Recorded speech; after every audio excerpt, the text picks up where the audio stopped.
Good evening प्यारे बच्चों।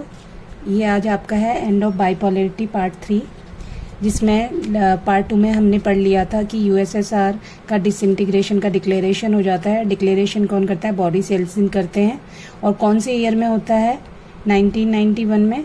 ठीक है, ये आपको याद रखना है। और जैसे ही डिक्लेरेशन होता है यूएसएसआर के डिसइंटीग्रेशन का, साथ साथ जो इंडिपेंडेंट स्टेट्स होते हैं वो कॉमनवेल्थ ऑफ इंडिपेंडेंट स्टेट्स की एक एसोसिएशन बना लेते हैं। और ये सरप्राइज होता है किसके लिए? सेंट्रल एशियन कंट्रीज़ के लिए, जो कि रशिया के साथ ही यूएसएसआर को ही कंटिन्यू करती हैं। अब जैसे ही जो ये रिपब्लिक्स होते हैं इंडिपेंडेंट होते हैं सोवियत यूनियन से, तो इनके बहुत सारे इश्यूज होते हैं कि अब ये कैसे ट्रेड करेंगे, कैसे ये इनके क्या क्या टर्म्स एंड कंडीशन होंगी, किस कंट्रीज़ के साथ इनका ट्रेड होगा। तो ये सारे इश्यूज कैसे सॉल्व होते हैं? जब इनकी कॉमनवेल्थ ऑफ इंडिपेंडेंट स्टेट्स की एसोसिएशन बन जाती है। और दूसरी कंडीशन ये आती है कि रशिया सोवियत यूनियन का सक्सेसर की पोजीशन को एक्सेप्ट करता है। रशिया अब इसमें जब वो एज ए सक्सेसर वर्क करता है तो उसमें क्या क्या उसकी रिस्पॉन्सिबिलिटी होगी? वो यूएन सिक्योरिटी काउंसिल में सोवियत सीट का रिप्रेजेंटेटिव बन के काम करेगा।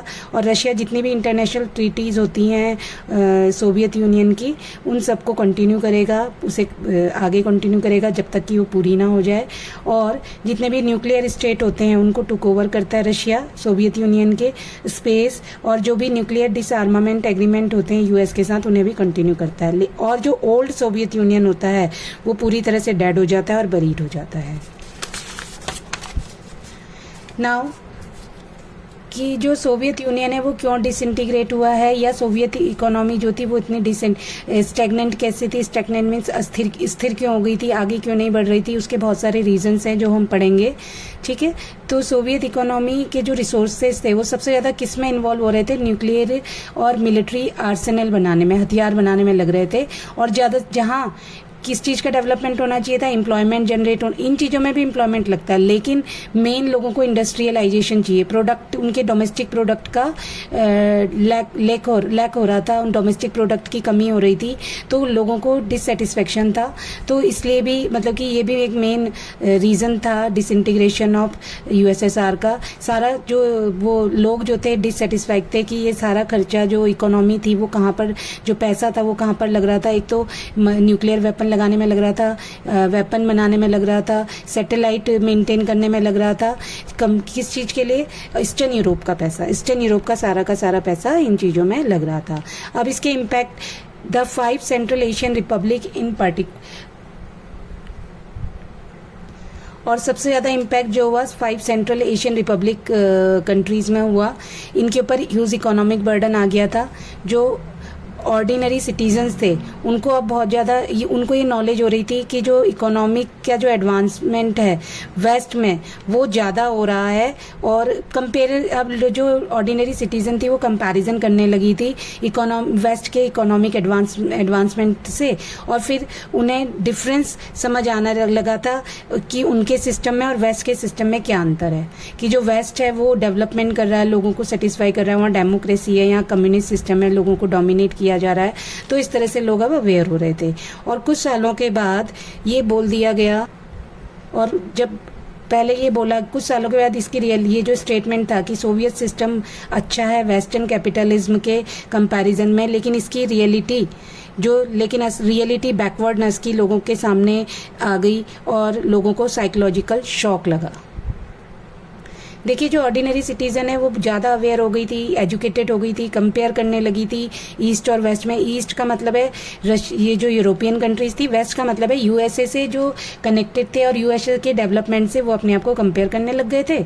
और जब सोवियत यूनियन बना था तो उन्होंने लोगों को बिल्कुल इस तरह से श्योर करवाया कि हमारा जो सोवियत सिस्टम है, सोशल सिस्टम है, वो बहुत ज़्यादा उससे लोगों का भला होगा कंपेयर टू वेस्टर्न कैपिटलिज्म। लेकिन इसकी जो रियलिटी थी, इसकी जो बैकवर्डनेस थी, वो लोगों के सामने पॉलिटिकल और साइकोलॉजिकल शॉक के रूप में सामने आ गई। अब हम पॉलिटिकल रीज़न भी पढ़ लेते हैं। अब ये जो कम्युनिस्ट पार्टी सिस्टम था, ये लोगों के लिए रिस्पॉन्सिबल नहीं था, अकाउंटेबल नहीं था। जो ऑर्डिनरी पीपल थे उनको बहुत ज़्यादा स्लो फील हो रहा था, उन्हें ऐसा लग रहा था कि उनका जो एडमिनिस्ट्रेशन है वो रुक रहा है, थका है, और करप्शन बहुत ज़्यादा फैल रहा था। और जो सिस्टम है उसको, जो पॉलिटिकल सिस्टम है, जो एडमिनिस्ट्रेशन है, जब उन्हें गलतियों का, जैसे एक तो ये होता है कि चलो भाई करप्शन हो गया, गलतियाँ होगी तो उसे इम्प्रूव किया जाता है, लेकिन उसे वो सुधार भी नहीं रहे थे।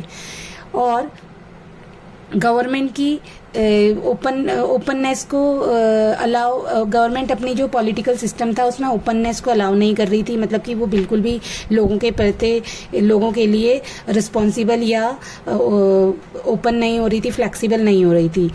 और दूसरा कि पूरे इतने बड़े एरिया में सेंट्रलाइजेशन अथॉरिटी भी एक डिफ़िकल्ट इशू था कि फ्रीडम नहीं था, पॉलिटिकल पार्टीज़ को, अलग अलग स्टेट को फ्रीडम नहीं मिल पा रहा था। अब जो पार्टी के जो ब्यूरोक्रेट्स थे उनको ज़्यादा प्रिविलेजेस मिल रहे थे कंपेयर टू ऑर्डिनरी सिटीजन, और पीपल ये आइडेंटिफाई भी नहीं कर पा रहे थे कि जो रूलर्स हैं और जो सरकार है उनका जो पॉपुलर बैकिंग थी, लोग जो उनके लिए बहुत ज़्यादा क्या करते थे, लोग ये नहीं समझ पाए, जान नहीं पाए कि जो रूलर्स हैं और गवर्नमेंट है उनका बहुत ज़्यादा जो पॉपुलर बैकिंग थी वो अब ख़त्म होता जा रहा था, मतलब कि लोगों का इंटरेस्ट ख़त्म होता जा रहा था। मिखाइल गोर्बाचेव रिफॉर्म का प्रॉमिस करते हैं, फिर भी सोशल और इकोनॉमिक प्रॉब्लम को सॉल्व किया जाएगा, इसके लिए वो प्रॉमिस करते हैं लोगों से, लेकिन उसके बावजूद USSR कोलैप्स हो जाता है गोर्बाचेव के एक्यूरेट डायग्नोसिस के वजह से भी। तो इसका मेन रीज़न हम आगे कंटिन्यू करेंगे नेक्स्ट वीडियो में। Thank you children. इसे रिवाइज करेंगे और अपने पढ़ने का टाइम थोड़ा सा मेंटेन करेंगे।